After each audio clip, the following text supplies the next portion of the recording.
डोडो TV.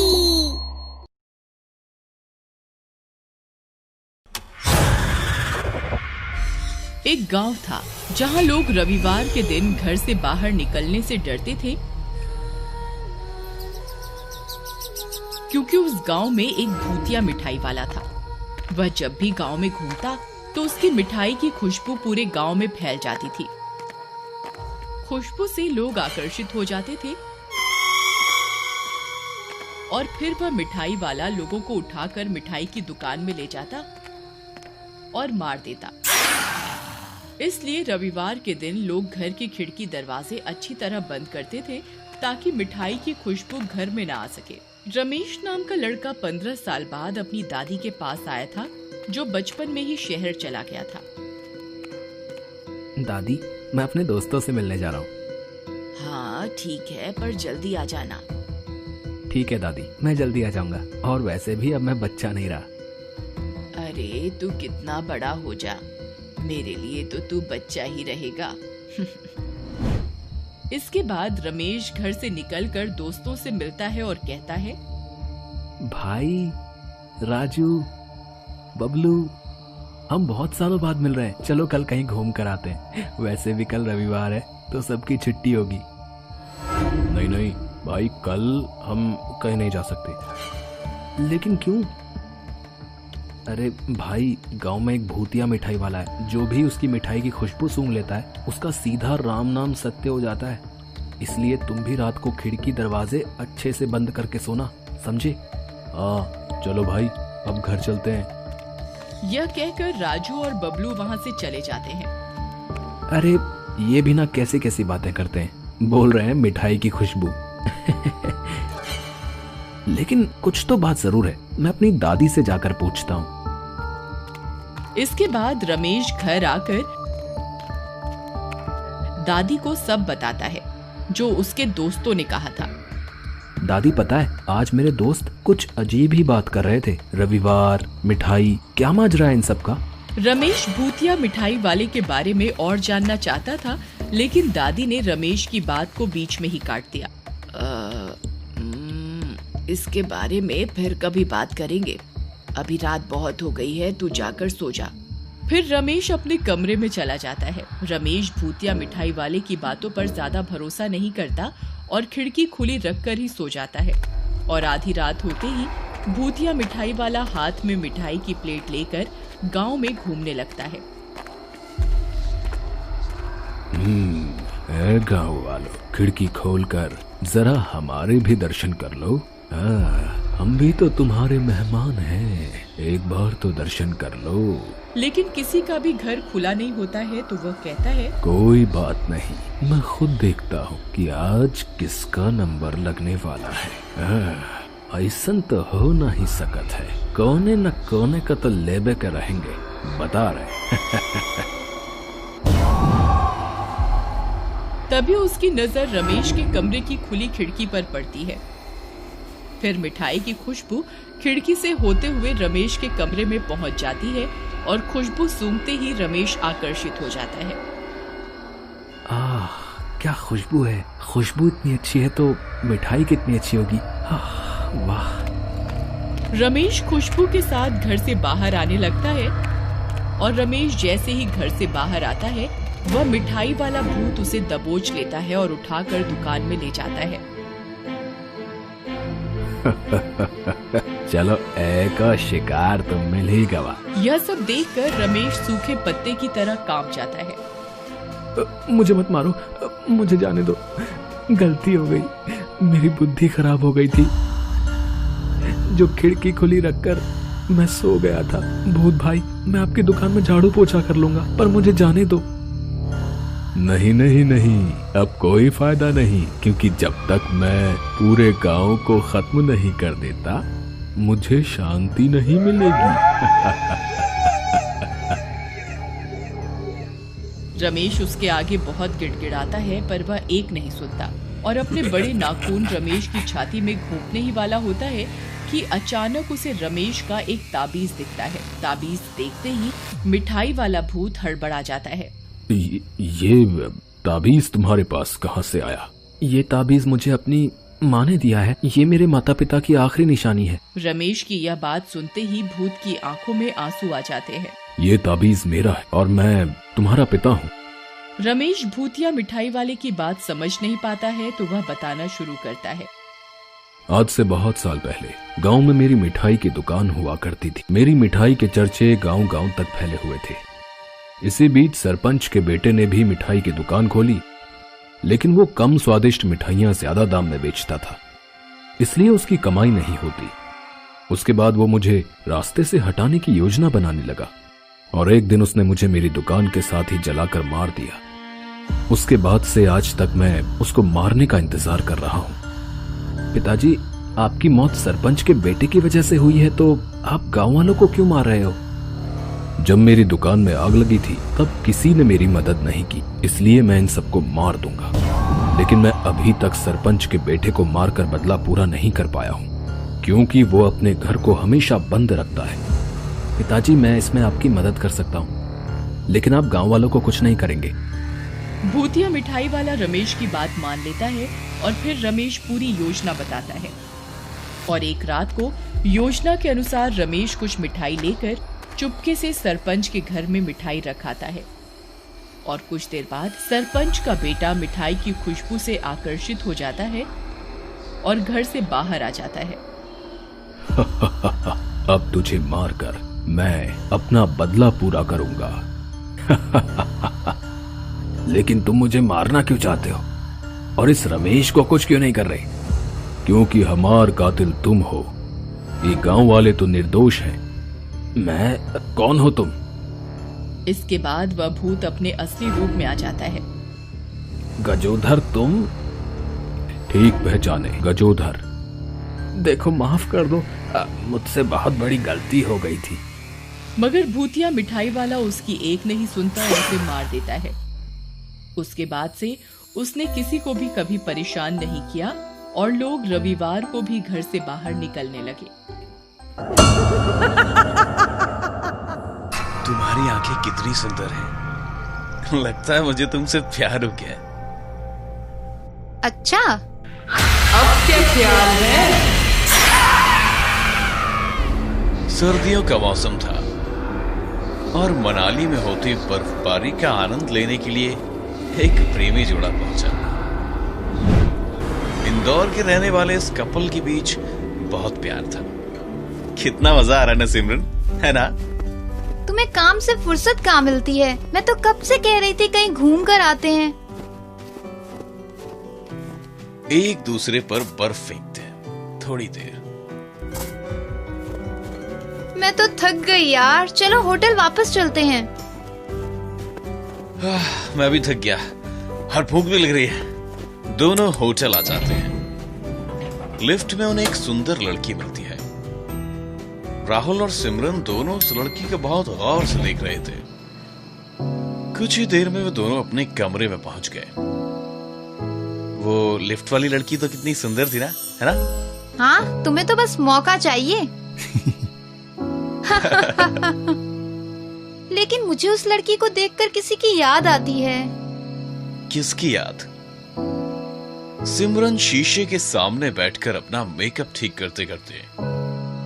एक बहुत सुंदर लड़की की। बात कुछ साल पहले की है। गंगा नदी के किनारे बसा एक सुंदर शहर था, जहाँ मेरी माँ का बचपन गुजरा। इसी शहर में रहने वाले एक लड़के का नाम था विक्की। भाई, लगता है यार मैं ना सिंगल ही रहूंगा। अरे पगले, दिल छोड़ो ना कर, तेरा भाई है ना। तू क्या करेगा? तू बनेगा क्या मेरी गर्लफ्रेंड? ओह नो, मैं नहीं। ये देख, ये आप करेगा। या ना तेरा भी मैच किसी ना किसी लड़की के साथ हो ही जाएगा। दोस्त की बात मानकर विक्की ने ऐप डाउनलोड कर लिया और 2 दिन बाद ही उसका मैच बहुत ही सुंदर लड़की से हुआ। भाई, मैच हो गया, ढेर सारी बातें भी हुई, कल हम दोनों ने मिलने का प्लान भी बनाया है। शानदार यार, अब तू भी कमिटेड बॉयज क्लब में शामिल हो गया है। विक्की बहुत एक्साइटेड था। वो उस लड़की से मिलने गया। कुछ देर बातें करने के बाद दोनों ने साथ में खाना खाया। फिर दोनों विक्की के फार्म हाउस के लिए निकल गए। तुम बहुत सुंदर हो। मैंने कभी नहीं सोचा था कि तुमसे मिलूंगा। तुम भी मुझे बहुत पसंद हो। फार्म हाउस की खिड़की से वे दोनों हक करते हुए दिखाई देते हैं। कुछ समय रुककर एक जोरदार चीख। अगली सुबह विक्की की लाश फार्म हाउस से बाहर निकाली गई। पुलिस ने उस लड़की को ढूंढने के लिए बहुत मेहनत की, लेकिन कुछ हाथ नहीं लगा। फिर उस शहर में इसी तरह से 2 महीने में 28 मौतें हुई। शहर में चारों तरफ एक खौफ था। लड़कों ने घर से बाहर निकलना ही छोड़ दिया था। फिर एक दिन, देख भाई, मेरा मैच आया। कितनी सुंदर है लड़की। हम दोनों ने मिलने का प्लान बनाया। रोहन, शहर में एक डायन का आतंक है जो ऐसे ही लड़कों को फंसाकर मार डालती है। तू बच जा भाई। भाई, इतनी मुश्किल से तो तेरे भाई को ना किसी ने आई लव यू कहा है, और तू? और वैसे भी ये सब अफवाह ना मैं नहीं मानता। रोहन उस लड़की से मिलने गया। दोनों ने साथ में खाना खाया और फिर लॉन्ग ड्राइव पर निकल पड़े। एक सुनसान जगह पर गाड़ी रुकी। तुम बहुत सुंदर हो। मैंने कभी नहीं सोचा था कि हम साथ होंगे। दोनों हक करते और तभी उस लड़की का चेहरा भयानक रूप ले लेता। कौन है तुम? जैसे ही वो डायन रोहन पर वार करने वाली थी, तभी रोहन का दोस्त एक तांत्रिक को लेकर वहां पहुंच गया। रोहन, पीछे हट जाओ। जादू टोने से डायन को काबू में कर लेता है। तुम्हारी किस्मत अच्छी थी कि तुम बच गए। इस डायन ने सैकड़ों लड़कों को अपना शिकार बनाया है, लेकिन याद रहे, ये कील जिस दिन निकल गई, तबाही होगी, तबाही। अच्छी कहानी है। लगता है तुम्हें उस लिफ्ट वाली सुंदर लड़की से जलन होने लगी है, इसीलिए तुम ऐसी ना मनगढ़ंत कहानियां बना रही हो। नहीं यार, ये कहानी उतनी ही सच्ची है जितनी सच्ची मैं। राहुल होटल के कमरे में खाना मंगाता है। राहुल खाने लगता है और पूछता है, फिर क्या हुआ उस लड़की का? फिर काफी साल बीत गए। उस शहर के लोग उस लड़की को भूल गए, लेकिन ये कहानियां अभी भी बच्चे बच्चे को पता है। अभी 2 साल पहले इंदौर के पास कुछ ऐसी ही घटनाएं हुई। तुमने जरूर सुना होगा, कहते हैं तांत्रिक द्वारा गाड़ी गई कील इसी तरह से निकल गई। ऐसा कैसे हुआ? फिर क्या हुआ? तुम्हें गोलू याद है, जो शर्मा जी के घर पर किराए पे रहता था, इंजीनियरिंग का स्टूडेंट? हाँ, अच्छा लड़का था, लेकिन काफी दिनों से दिखाई नहीं दिया, है ना? दिखेगा कैसे, उसकी मौत हो चुकी है। आया था एक दिन मेरे पास, बहुत खुश था। दीदी, मैंने आपको बताया था ना कि एक लड़की से बात कर रहा हूँ मैं। हाँ, क्या हुआ? तुम दोनों शादी कर रहे हो? नहीं दीदी, शादी अभी नहीं, लेकिन हमने साथ में शिमला मनाली घूमने का प्लान बनाया है। आज निकल रहे हैं। Wow, that's great. खूब एंजॉय करना। बेचारा फिर कभी नहीं लौटा। उस डायन ने बेरहमी से गोलू को मार डाला। संभालो खुद को। मुझे भी दुख है उसकी मौत का। भला लड़का था। मुझे सिर्फ गोलू की ही नहीं, सभी लड़कों की मौत का दुख है। खैर, छोड़ो ये सब, अपना मूड ठीक करो। हाँ, चलो कई बार घूम के आते हैं। सिमरन और राहुल इवनिंग वॉक के लिए बाहर निकलते हैं, लेकिन कमरे से निकलते ही लिफ्ट में फिर वही लड़की। राहुल उस लड़की को देखकर थोड़ा सहम गया। सुनो, तुम्हें एक खुशखबरी देनी है। क्या है वो खुशखबरी? मेरे मॉम डैड ने हमारे रिश्ते के लिए हाँ कर दी है और वो तुमसे मिलना चाहते हैं। ये सच में बहुत अच्छी खबर है। चलो कुछ मीठा खाते हैं। इस ट्रिप से लौटते ही ना, मैं सबसे पहले तुम्हें अपने घर ले जाऊंगा। दोनों कुछ देर बाहर वक्त गुजारने के बाद वापस अपने कमरे की तरफ लौट रहे थे। लिफ्ट में अंदर जाते ही वो लड़की फिर से दिखाई देती। उस लड़की को देखकर राहुल को पसीना आने लगा।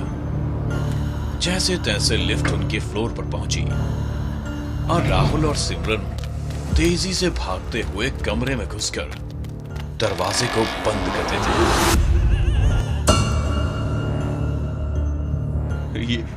ये लड़की बार बार क्यों मिल रही है? कहीं वही तो नहीं? मुझे बहुत डर लग रहा है। अब मैं बाहर नहीं जाऊंगा। राहुल काम डाउन, ऐसा भी तो हो सकता है कि ये सिर्फ इत्तेफाक हो।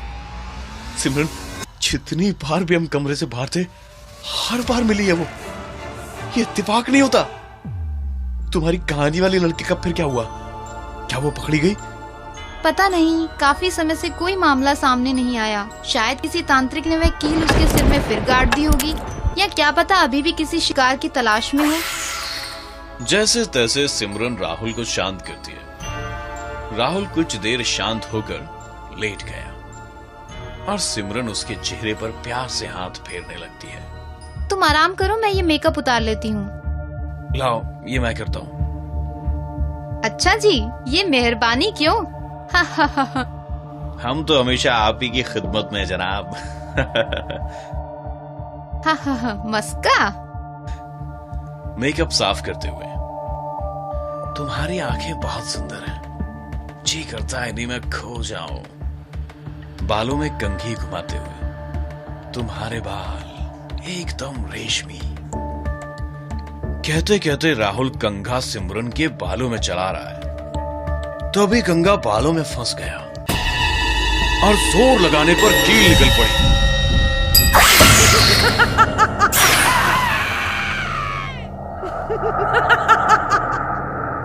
वो फिर लौट आई।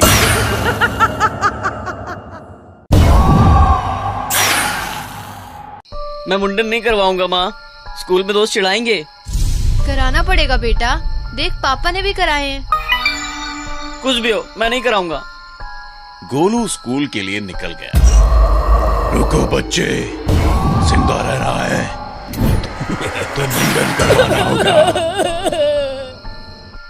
राजगढ़ गांव के ठाकुर साहब का बेटा आज पूरे 4 साल बाद अपनी पत्नी और बच्चे के साथ गांव लौटा। उफ, यहाँ कितनी धूल और गर्मी है। निधि प्लीज कुछ दिन मैनेज कर लो ना। स्टेशन से एक महंगी कार उनको ठाकुर साहब के घर ले जाती है। आ गया मेरा शेर, कितना बड़ा हो गया है मेरा राजा बेटा। नमस्ते पापा जी। नमस्ते चाचा जी। नमस्ते चाचा जी। जीते रहो बच्चों, अंदर जाकर थोड़ा आराम कर लो, शाम को चाय पर मिलते हैं। वे दोनों अंदर चले गए। सभी लोग चाय पीते हुए बात करते हैं। पापा, आपने अपना सिर क्यों उड़ा दिया? हर साल इस गांव में एक मुंडन कार्यक्रम चलता है। सभी गांव वाले अपना मुंडन करवाते हैं। इसकी कोई खास वजह है क्या? एक परंपरा है गांव की, और इस परंपरा के लिए हम बिट्टू का भी मुंडन करवाएंगे। निधि ये बात सुनकर गुस्सा होकर अंदर चली जाती है और कुछ देर बाद, नीलेश ये क्या है यार, कितने अच्छे बाल हैं बिट्टू के, मैं इसका मुंडन नहीं होने दूंगी। तुम गुस्सा मत हो, मैं कुछ सोचता हूँ। कुछ भी करो, बस एक बात समझ लो, बिट्टू का मुंडन नहीं होगा बस। ठीक है, तुम ज्यादा परेशान मत हो, मैं करता हूँ कुछ, ठीक है? नीलेश घर से बाहर निकल जाता है और अपने बचपन के दोस्तों से मिलने के लिए जाता है। और प्रीतम कैसा है, क्या हाल चाल? यार बढ़िया, तू बता। मेरा भी सब बढ़िया ही है। कुछ देर गप्पे लड़ाने के बाद, यार एक बात बता, यहाँ कुछ लोगों ने अपने सिर को ढक कर क्यों रखा हुआ है? यार क्या बताऊं, अजीब ही घटनाएं हो रही हैं। एक बरगद का पेड़ है, जिसके पास जो भी आदमी गुजरता है आधा कच्चा हो जाता है। तो इसीलिए मेरे पिता मुंडन की बात पर अड़े हैं। इस समस्या का लेकिन हल तो ढूंढना होगा। गांव के बाहर एक बाबा रहते हैं, शायद वो कुछ समाधान कर सके। नीलेश उन बाबा की खोज में निकल पड़ता है। कुछ दूर चलने के बाद सामने एक पेड़ के नीचे एक बाबा बैठे हुए दिखाई देते हैं। नमस्ते बाबा। कौन हो तुम, किस लिए आए हो? नीलेश बाबा को बरगद के पेड़ की रहस्यमयी घटनाओं के बारे में बताता है। ये बरगद का पेड़ शापित है, इसमें भूत का वास है। ये कैसे संभव है? लोग तो इसकी पूजा करते थे। ये संभव है क्योंकि भगवान कभी किसी को परेशान नहीं करते। ये काम भूत का है। काफी समय पहले गांव में ही एक आदमी ने इस पेड़ से लटक कर आत्महत्या कर ली थी और उसी दिन से ये पेड़ शापित हो गया। पास ही बैठे ताश खेल रहे लोग ये बात सुनकर हंसने लगे। उनमें से एक बोला, बाबा, कहां इस बाबा की बातों में पड़े हो? ये तो कुछ भी बकता है। अपनी समस्या सुलझानी है तो तांत्रिक कपाला के पास जाओ। नीलेश उन सभी की बात मानकर तांत्रिक की खोज में निकल पड़ा। आधी रात का समय और घना जंगल, बहुत ही भयानक माहौल। लेकिन नीलेश बढ़ता गया। तभी अचानक, अरे ये मेरे पैरों को किसने जकड़ लिया? नीलेश कुछ समझ पाता उसके पहले ही उसके पैरों को किसी मजबूत चीज ने जकड़ लिया था और अपनी ओर खींचने लगी। नीलेश पीछे मुड़ता है और सामने बरगद की जड़ों को देखकर भयभीत हो गया। लेकिन जैसे तैसे खुद को उन जड़ों से जान छुड़ाकर भागने लगता है। भागते भागते वो एक विशाल गड्ढे में गिर जाता है और उस गड्ढे में फिसलता हुआ सीधे एक भयावह गुफा में पहुंच गया, जहां एक भयंकर तांत्रिक बैठा है। कौन है तू और यहां क्यों आया है? गांव में बरगद का पेड़। समझ गया तेरी समस्या। चिंता मत कर, समाधान हो जाएगा, लेकिन कीमत ज्यादा देनी होगी। मैं तैयार हूं। ये गांव वाले पागल हैं, कुछ भ्रम पाल कर बैठे हैं। इन्हें मूर्ख बनाकर पैसा ऐंठ सकता हूं। तांत्रिक अपनी योजना बनाने लगा। नीलेश वहीं जंगल में बैठकर सोचने लगता है, क्या इस तरह गांव वालों की इच्छा के बिना तांत्रिक को बुलाना ठीक होगा? मुझे एक बार गांव के लोगों से इस बारे में चर्चा कर लेनी चाहिए। सुबह होते ही नीलेश गांव वालों से बात करने जैसे ही गांव में जाता है, वो गांव का नजारा देखकर हैरान हो गया। क्या हुआ चचा? गांव के कुछ खेत और कुछ घर जल गए, कुछ लोगों के मुंडन भी हो गए हैं। नीलेश ये बात सुनकर परेशान हो जाता है। तुरंत अपने घर की ओर दौड़ता है। घर पहुंचकर, निधि, तुम ठीक तो हो? और बिट्टू कहाँ है? यहीं बाहर खेल रहा होगा। क्यों, क्या हुआ? बिट्टू को ढूंढो और घर में ही रहना, बाहर खतरा है।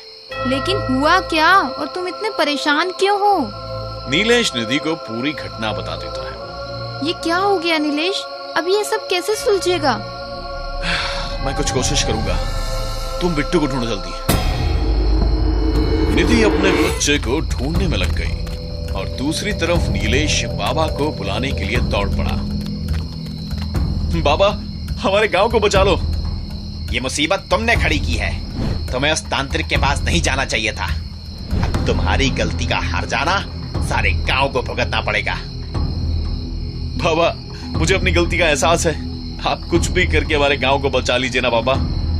नीलेश बाबा को गांव में लेकर पहुंचता है, लेकिन तब तक वो तांत्रिक अपना पूरा पाखंड फैलाकर बरगद के पेड़ पर कुछ तंत्र साधना करने में लग गया था। तुझे बाहर आना ही होगा, वरना मैं तुझे भस्म कर दूंगा। कपाला, ये सब मत करो, तुम अपनी जान खतरे में डाल रहे हो। कपाला को मार सके ऐसा भूत पैदा नहीं हुआ। एक जोरदार धमाके के साथ पेड़ से भूत प्रकट हो जाता है। गांव वाले सहम गए। तूने यहां आकर अच्छा नहीं किया, और तूने मेरे सामने आकर अच्छा नहीं किया। मुझे मारने के लिए इसे लाए हो, ये तो गया। भूत और तांत्रिक के बीच घमासान लड़ाई शुरू हो गई। तांत्रिक अपने मंत्र और तंत्र फूंक रहा था और भूत भी अपनी शक्तियों से तांत्रिक पर वार कर रहा था। कुछ ही देर में भूत की एक शक्ति तांत्रिक के सीने में लगी और वो जमीन पर गिर पड़ा। भूत ने तांत्रिक को पकड़कर आधा गंजा कर दिया। नीलेश, तू लेकर आया था ना इस तांत्रिक को? देख क्या हाशनु हुआ इसका। तुझे इस गलती की सजा मिलेगी। ये कहकर भूत बिट्टू को प्रकट करता है। बिट्टू पेड़ से लटका हुआ रो रहा था। अब इस बच्चे को मैं अपना गुलाम बनाकर रखूंगा। नहीं नहीं, मेरे बच्चे को छोड़ दो, जो भी सजा देनी है मुझे दो। लेकिन भूत बिट्टू को छोड़ने के लिए तैयार नहीं होता। किशन, मैं जानता हूं तुम्हें। गांव के सभी लोग ये सुनकर अचंभित रह जाते हैं। पापा, ये किशन कौन है? यही है किशन। बेचारा पास ही के गांव का किसान था। एक रात फसल बेचकर इस गांव से गुजरता था, तभी कुछ लुटेरों ने इसका सारा धन लूट लिया। मैं ये बात सालों से चीख चीख कर कह रहा हूं, लेकिन ये गांव वाले मुझे पागल समझते रहे। ये कहानी सुनकर पूरा गांव शांत था। सबके सिर झुक गए। अब भूत भी भावुक होकर कहने लगा, उन लुटेरों ने मेरा सिर मोड़ दिया और चाकू से कई वार किए। रात के अंधेरे में उन लुटेरों को पहचान नहीं पाया। इस गांव के लोगों ने मेरी एक ना सुनी और मुझे घायल और भूखा प्यासा मरने के लिए छोड़ दिया। मैं यही पेड़ के नीचे तड़प तड़प कर मर गया। सारा गांव उदास था, अपने किए पर पछतावा कर रहा था। लेकिन मेरी आत्मा भटक गई और मैं भूत बन गया। उसी दिन से मैंने कसम खाई कि लुटेरों को तो मैं नहीं पहचान पाया, लेकिन किसी गांव वाले को चैन से नहीं रहने दूंगा। तभी से बरगद के पेड़ के पास से गुजरने वाले हर गांव का आधा मुंडन कर दिया करता। ये बात सुनकर सभी चौंक गए। लेकिन हमारे ही क्यों? क्योंकि तूने उस तांत्रिक को बुलाकर बहुत बड़ी गलती की है। अब तेरे बेटे को तुझसे छीनकर तुझे सजा दूंगा। तभी ठाकुर वहां आ गया और बोला, मेरे पोते को छोड़ दो, मैं अपने किए पर शर्मिंदा हूं। लेकिन गलती तो मेरी थी पापा, आप क्यों माफी मांग रहे हो? बेटा, मैं पापी हूं, वो लुटेरा मैं ही हूं। मैंने ही अपने साथियों के साथ उस रात किशन को लूटा था। सभी गांव वाले ये बात सुनकर एकदम दंग रह गए। लेकिन मुझे अब उस पाप का एहसास हो चुका है बेटा। जो सजा देना चाहो मुझे, मैं तैयार हूं। सजा तो मिलेगी ठाकुर, तुम्हें भी और तुम्हारे साथियों को भी, ताकि भविष्य में कभी कोई और ऐसा ना करे। ये कहकर भूत ठाकुर और उसके साथियों को उसी बरगद के पेड़ से लटकाकर मौत के घाट उतार देता है। और अब मेरा बदला पूरा हुआ और मुझे मुक्ति मिल गई है। अब मैं कभी किसी को परेशान नहीं करूंगा। भूत चला गया और माहौल एकदम शांत। नीलेश और निधि शहर वापस लौट गए। लेकिन आज भी इस गांव के लोग हर वर्ष किशन की याद में अपना सर मुंडवा